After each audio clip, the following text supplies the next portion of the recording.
was sentenced to 7 years behind bars today. He addressed the court during the hearing, apologizing to the victim, Cameron Masnayon, his family, and to the island. Rizal's attorney Louis Yanza asked that his client receive the minimum, or 3 years, as outlined in the plea agreement. Yanza saying the March 18, 2012 incident was not aggravated assault or attempted murder, but what he said was a case of mutual combat. He went on to say that it was Masnayon who was the aggressor, who called his client out to fight and brought a baseball bat. The defense attorney claimed his client acted in self-defense.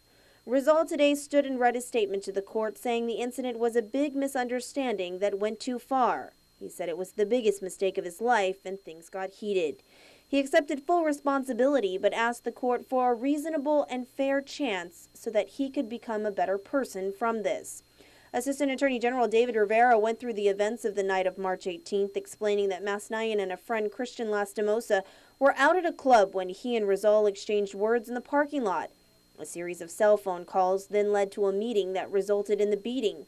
Rivera said Rizal made the choice to pick up the bat even after the victim was disarmed and laying on the ground, and beat him viciously. Rizal was on pretrial release at that time for another assault case. Rivera told the court that Rizal is a danger to the community and is hot-headed, as his solution is to respond violently with complete unrestrained rage that has terrible consequences. The prosecution asked for a 7-year sentence, the maximum allowed under the plea agreement. Now, the statute for aggravated assault as a second-degree felony is actually a maximum of 10 years behind bars and a $10,000 fine. But the AG's office agreed to allow Rizal to plead out, something that came as a surprise to Masnayon and his family. His mother, Barbara Tayama, spoke during today's sentencing, saying aside from the incredible challenges the family has faced with their son's recovery over the last 13 months, they felt ignored by the system as they had little to no advocacy for the trauma her son endured while suffering financial, physical, mental, and emotional distress. Tayama said, quote, "Upon our return from rehabilitation, we were victimized a second time around when plea deals were offered without our knowledge. Unfortunate, but very true.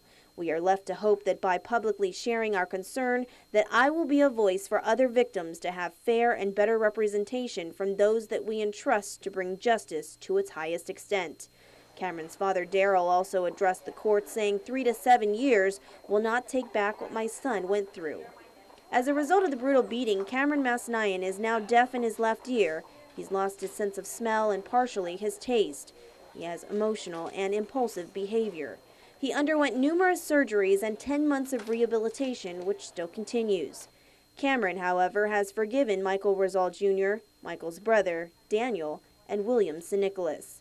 He took the stand today and apologized for initiating the incident, saying he has used this time to learn. Cameron says, "This has been a life lesson for all of us. I hope we all walk away as better people." Judge Art Barcina said the court reviewed all of the aggravating factors in the case and attempted to find mitigating factors, but said he could find none to the violent crime with tragic consequences.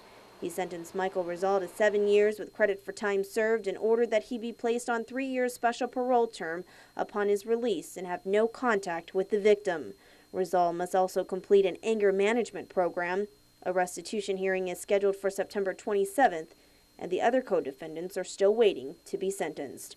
Reporting for Guam's News Network, I'm Mindy Egan.